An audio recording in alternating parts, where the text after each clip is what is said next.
سبحانك لا علم لنا إلا ما علمتنا إنك أنت العليم الحكيم ولا حول ولا قوة إلا بالله العلي العظيم أما بعد قال المصنف رحمه الله تعالى ونفعنا به وبعلومه في الدارين آمين.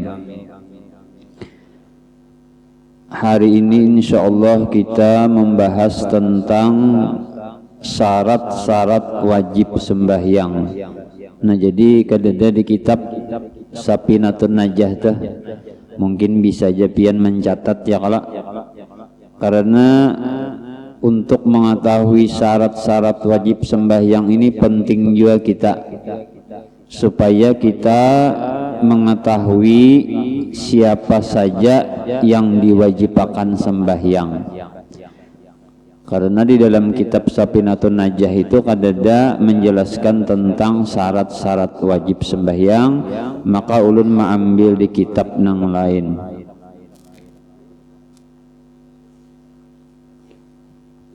Di antara syarat-syarat wajib sholat yang pertama yaitu orangnya beragama Islam. Nah jadi yang pertama syarat wajib sembahyang atau syarat-syarat wajib sholat itu yang pertama orangnya beragama Islam. Nyata Jepang ya kalau lah mun orangnya non Islam atau orang kafir maka kada wajib inya sembahyang. Tetapi berapa banyak orang non Islam gara-gara melihat orang Islam sembahyang kemudian inya diberi taufik dan hidayah oleh Allah sehingga memeluk agama Islam. Nah jadi kita jangan pinawani-wani juga melihat agama lain sembahyang ya kalau hati-hati tah. Tapi pulang ujar guru apabila orang hendak berislam, ini orang hendak berislam nih. Nah itu jangan kita persulit, jangan kita ngalih-ngalihakan. Apabila ada orang hendak berislam, kada usah diislamakan ke lain-lain. Kena aja menghadangi guruku pengajian malam Kamis kena kalawasan kena. Jadi ujar guru-guru apabila orang ada berislam, islamakan seorang. Jangan kalau tapi jangan ngalih-ngalih. Nya kadang ngalih jemi islamakan orang tuh ya kalau lah. Ujar Amang Yanto aja rancak bernyanyi apa aja katakan Tuhan itu satu. Nah ya kalau kadang ngalih kada. Nah imbah itu jadi kita iringi. Nah iringi jadi kita membaca dua kalimat syahadat. Asyhadu an la ilaha illallah wa asyhadu anna Muhammadar Rasulullah. Aku bersaksi bahwasanya tidak ada Tuhan selain Allah dan aku bersaksi bahwa Nabi Muhammad pesuruh Allah. Nah Islamam sudah pembakalai. Kada bengangalih kalau bang mah hadang kaina kasiannya kalau pindah kada sampat. Nah jadi kita aja nang mengislamakan unda kada bisa aja membaca dua kalimat syahadat noh berarti kada bisa sembahyang tuh orang tuh ya kak. Jadi kita aja nang mengislamakan. Atau misalnya ini dibawa ke masjid kada usah panjang lebar langsung aja syahadatakan. Kalau mbah datang ke masjid di situ diadakan acara pulang misalnya Assalamualaikum warahmatullahi wabarakatuh. Jadi para hadirin sabarataan bahwasanya pada hari ini kita mengadakan acara pengislaman saudara kita yang hendak memeluk agama Islam ya. Yang acara yang pertama yaitu ketua masjid ya, sambutan dulu. Nah kada usah ninta. Atau sambutan yang kedua dari pembakalan misalnya. Nah kada usah juga kalawasannya. sambutan yang ketiga PRT aja pulang mah kalawasan benar kada usah, ya kah? Atau sebelum kita mengadakan acara pengislaman kita bacakan dulu ayat suci Al-Quran, nah kada usah, langsung aja.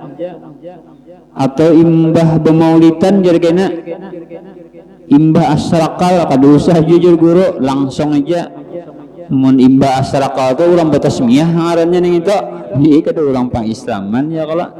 Nah jadi bila ada orang hendak masuk Islam itu jangan dipersulit, suruh inya membaca 2 kalimat syahadat, ya sudah Islam. Amun terlalu lawas karena timbul kada jadinya, ya gara-gara kita. Nah gara-gara kita jadinya. Nah jadi yang pertama syarat-syarat wajib sholat yaitu beragama Islam. Yang kedua syarat-syarat wajib sembahyang yaitu baligh. Arti baligh itu kanak-kanak lelakian yang sudah berumur 9 tahun kemudian sudah keluar air mani, baligh ngarannya. Atau kekanakan lelakian yang sudah berumur 15 tahun ganap walaupun kada keluar air mani maka baligh jua, maka inya diwajibkan sembahyang. Atau bebinian kekanakan yang berumur 9 tahun sudah keluar darah haid maka itu baligh jua ngarannya. Atau kanak-kanak bebinian yang sudah genap 15 tahun walaupun belum haid maka itu baligh jua. Amun kita ini pembakal kada balik lagi, rancak membalik sudah. Nah, ya kah? Nah, jadi yang pertama baligh lagi berakal. Nah, jadi orang yang wajib sembahyang itu baligh lagi berakal. Mun orangnya gila kada wajib sembahyang. Kayak apa orangnya gila? Atau orangnya miring-miring yang kalau kada wajib juga sembahyanginya. Atau nah apalagi orang nang pinakatuhan dah parancak bahasa lali lah orang Banjar nah kan itu orang tuh hilang juga akal tah lali. Atau bahasa Indonesianya apa tah pikun ya kalau nah amun orang pikun itu seapa sidin ingat sih itu kada kau dikarasi lagi sudah, sebab akal sidin sudah kada sanggup lagi.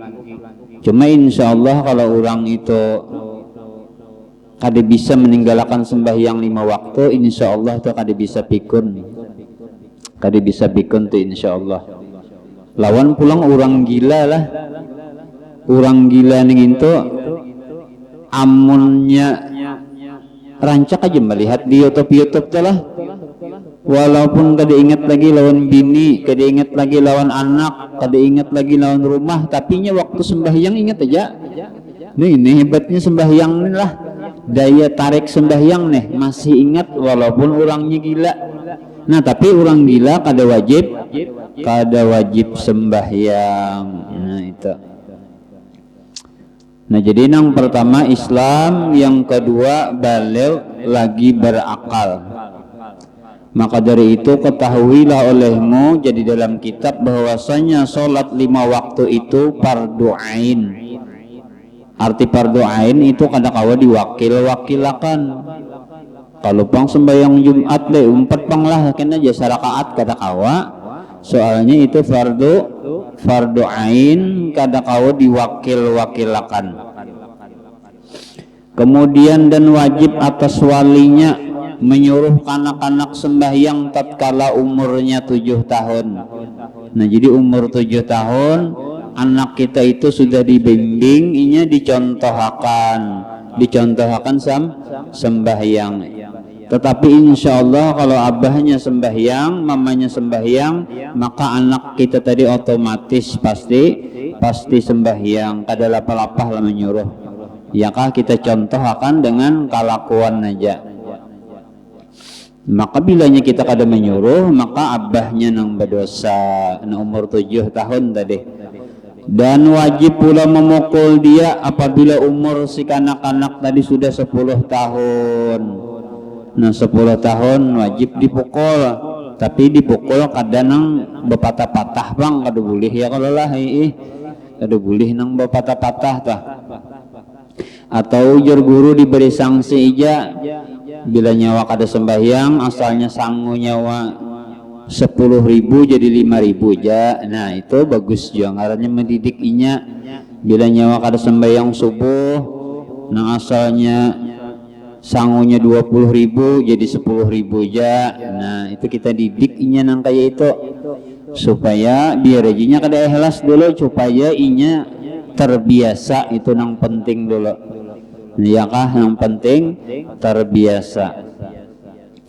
Kemudian yang ketiga, suci daripada haid dan nifas ya kah. Jadi syarat wajib sholat yang ketiga yaitu suci daripada haid dan nifas. Kalau pang bebinian misalnya halatan haid dikarasinya juga sembahyang, maka hukumnya haram. Kalau misalnya apa nih, hari raya sayang jur udah kada sembahyang setahun sekali, padahal inya masih haid lagi, dikarasinya juga sembahyang, maka hukumnya haram, kada boleh kecuali sudah barasih. Nah jadi orang yang suci dan orang yang haid itu diharam makan sembahyang kecuali sudah dalam keadaan suci. Kemudian yang keempat, syarat-syarat wajib sholat yaitu ada pendengaran dan ada penglihatan. Mun orangnya kada mendengar misalnya, orangnya kada melihat, maka kada wajib sembahyang. Itu disuapi seorang benar lagi ya kah. Nah jadi syarat-syarat wajib sembahyang yang keempat ada diisi pendengaran dan penglihatan. Amun orangnya buta tetap wajib sembahyang, buta aja tapi mendengar. Nah berapa banyak orang yang buta nang hafal Quran ya, kalau kalah kita nang normal ini. Atau orangnya tuli aja tapi kalau melihat masih diwajibkan sembahyang. Nah kecuali keduanya, mendengar kada sidin, melihat kada. Nah ini kita kalau dikarasi lagi ya sudah tu ajar sudah ngarannya. Nah kemudian yang kelima, syarat-syarat wajib sholat yaitu sampai dakwah atau seruan kepadanya. Amun orang misalnya begana di padang hutan, nang di penjuru-penjuru di pelosok-pelosok hutan dah, Habib kada suah jua masuk ke situ, ulama kada suah jua masuk ke situ, ustad kada pernah jua, HP kada masuk, radio kada masuk, apalagi radio lah. Pokoknya kada ada sampai dakwah Islam ke situ, maka kada wajib jua inya sembahyang. Sekalipun inya menyembah pohon, itu masih dimaafkan oleh Allah. Menang kayak kita di Banjar di sini, untung benar ya kalau lah. Nah kita di Banjar di sini saban subuh ada majelis, saban malam ada awaknya aja lagi. Nah jadi janganlah jaro guru pakai sah tah. Jangankan kita di Indonesia ini, nang 100 tahun yang telah lalu tuh, Jersidin di negeri Yaman, di pelosoknya tuh, asalnya di pelosok situ memang orang Islam. Oleh karena nang tuha-tuhannya sudah matian, nang alim-alimnya matian, sehingga sisa cucu buyutnya aja lagi.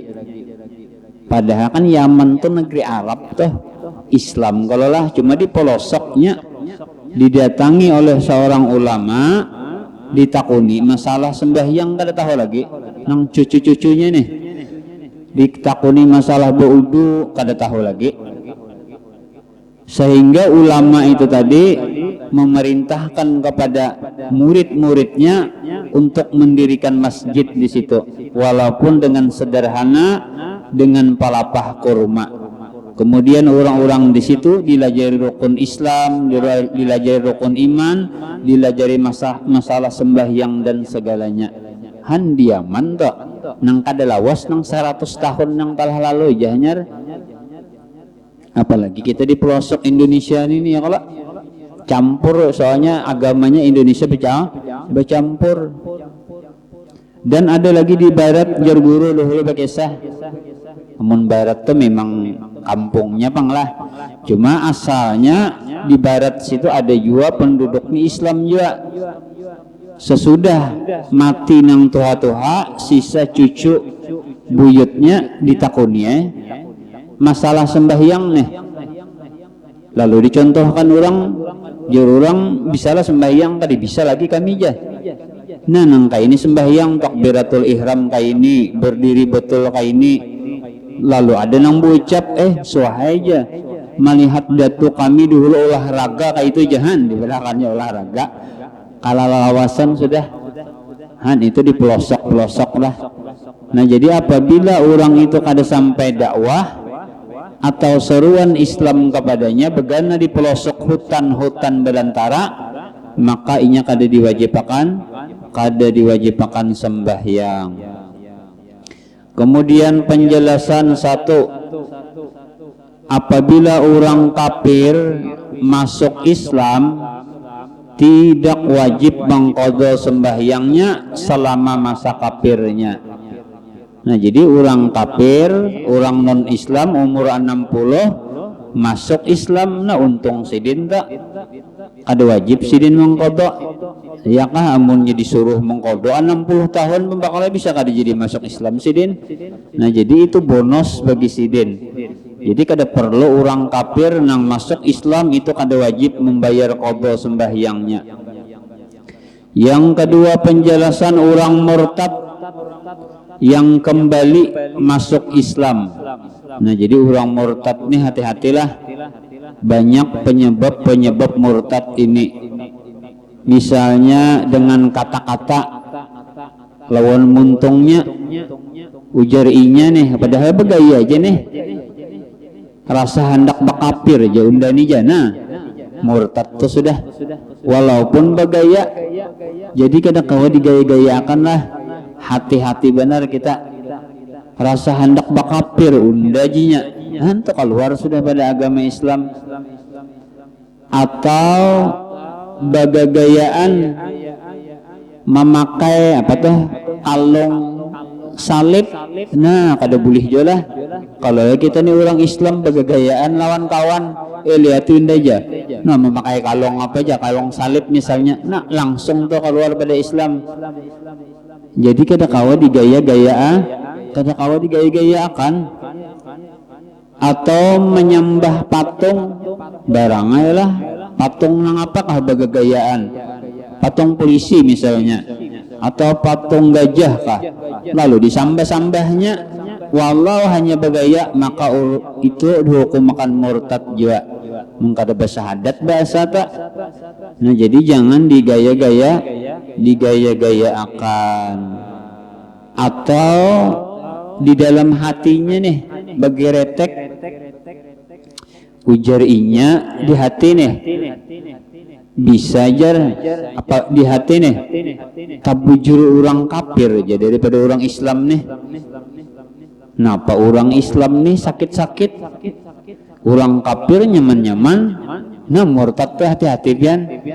Ya kah bakayakinan di hati nih tabujur orang kafir daripada orang Islam, nah itu maulah orang itu jadi murtad juga, hati-hati. Ya kah memang ujar Nabi kita Muhammad sallallahu alaihi wasallam bersabda, ad-dunya, bermula dunia ini sijnul mukmin, penjara bagi orang nang beriman. Wa jannatul kafir, dan dunia ini menjadi surga bagi orang nang kafir. Nah jadi kita jangan sampai makayakinan nang kayak itu. Ya kah? Nah, tapi lah kita nih ujar guru Abah Guru Bahit nih nang hanya residin nang mengadakan Maulid Akbar di Kalua kah, ada Habib Muhammad. Jar abah guru bait senyaman-nyamannya di dunia ini kada nyaman juga kita. Memang tempat kembali kita orang nang beriman ini di akhirat. Senyaman-nyamannya jar sidin orang kita beriman di dunia nih tetap aja mandi seorang juga kalau istinja, basuh behera, basuh bakami. Iya, kita juga masih kada nyaman lagi. Bebaju seorang juga. Kalau di akhirat di sini langsung aja kada beta tapas lagi. Aku hendak bebaju sasirangan langsung baju sasirangan ya kalau. Aku hendak baju gamis langsung baju gamis. Nah itulah di akhirat.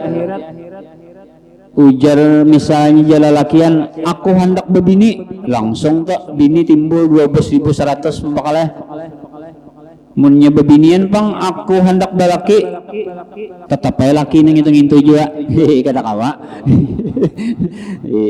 Nah ini keuntungannya lalakian ya lah, cuma bebinian ini jadi ratu bidadari. Nah ratu bidadari cuma tanggung jawab kita pangkulanglah lalakian ini lebih berat daripada bebinian ya kah. Amunnya apa nih bini nih masuk neraka inya masih kau minta pertanggungjawaban lawan kita. Ujar kita nih nyaman sudah di surga buroko santai mengopi.